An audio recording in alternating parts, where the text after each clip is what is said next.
সবাইকে আমন্ত্রণ জানাচ্ছি বিডি লাইভ 24 নিউজে। প্রথমে শিরোনাম। যুক্তরাজ্যে সাক্ষাৎ চেয়ে ডক্টর ইউনূসকে চিঠি দিয়েছেন টিউলিপ। ঈদের ফিরতি যাত্রায় মাস্ক পরার অনুরোধ রেলপথ মন্ত্রণালয়ের। ভারতে হুহু করে বাড়ছে করোনা আক্রান্তের সংখ্যা, 24 ঘন্টায় 6 জনের মৃত্যু।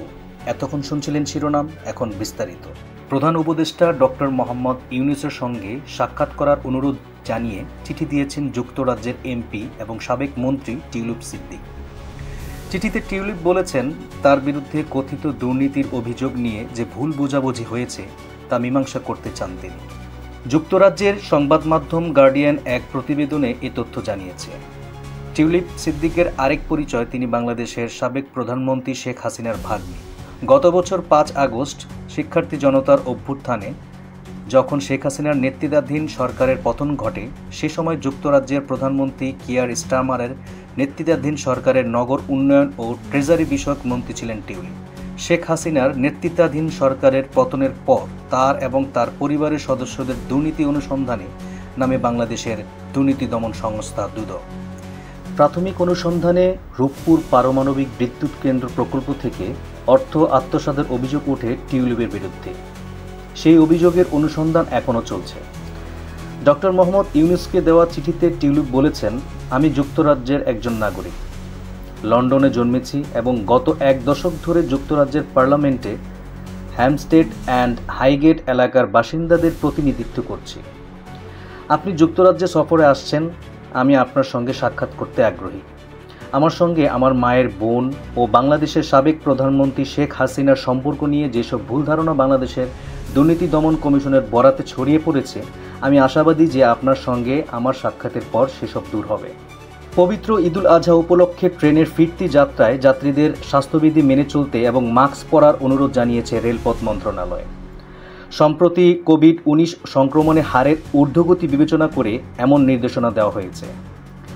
রেল মন্ত্রণালয় সংশ্লিষ্টরা জানান, জনসমাগমপূর্ণ এলাকায় সকলকে মাস্ক পরার জন্য অনুরোধ জানিয়েছে স্বাস্থ্য ও পরিবার কল্যাণ মন্ত্রণালয়। বিশেষত বয়স্ক ও অসুস্থ ব্যক্তিদের স্বাস্থ্য ও পরিবার কল্যাণ মন্ত্রণালয়ের পক্ষ থেকে এই ধরনের স্থান এড়িয়ে চলার পরামর্শ দেওয়া হয়েছে। এর পরিপ্রেক্ষিতে ঈদ পরবর্তী ঈদুল আজহার ফিরতি যাত্রা ট্রেন যাত্রায় সব যাত্রীকে স্বাস্থ্যবিধি মেনে চলার জন্য এবং মাস্ক পরিধান করার জন্য রেলপথ মন্ত্রণালয়ের পক্ষ থেকে অনুরোধ জানানো হয়েছে। উল্লেখ্য, 2020 সালের শুরুর দিকে বাংলাদেশে প্রথমবারের মতো করোনা ভাইরাস কোভিড-19 শনাক্ত হয়। এরপর থেকে দেশে কয়েক দফায় সংক্রমণ বেড়েছে এবং জনস্বাস্থ্য সংকট সৃষ্টি হয়েছে। তখন সরকারিভাবে মাস্ক পরিধান, সামাজিক দূরত্ব বজায় রাখা এবং জনসমাগম এড়ানো সহ স্বাস্থ্যবিধি পালনের নির্দেশনা দেওয়া হয়। সময়ের সাথে সাথে সংক্রমণ হ্রাস পাওয়ায় এসব বিধিনিষেধ শিথিল করা হয়। ভারতে আবারও হুহু করে বাড়ছে প্রাণঘাতী করোনা ভাইরাসের সংক্রমণ। দেশটিতে করোনায় সক্রিয় আক্রান্তদের সংখ্যা 6,000 ছাড়িয়ে গেছে। অপরদিকে গত 24 ঘন্টায় করোনায় প্রাণ গেছে 6 জনের। রোববার 8 জুন ভারতের কেন্দ্রীয় স্বাস্থ্য মন্ত্রণালয় এই তথ্য জানিয়েছে।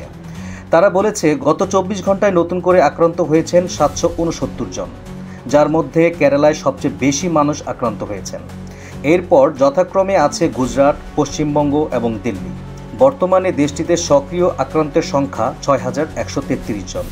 স্বাস্থ্য কর্মকর্তারা জানিয়েছেন, যারা আক্রান্ত হয়েছেন তাদের বেশিরভাগ সুস্থ আছেন এবং বাড়িতেই তাদের চিকিৎসা দেওয়া হচ্ছে।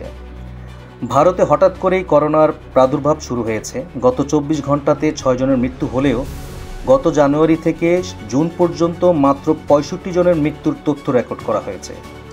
অপরদিকে চলতি বছরের 22 মে পর্যন্ত সক্রিয় আক্রান্তের সংখ্যা ছিল মাত্র 257 জন।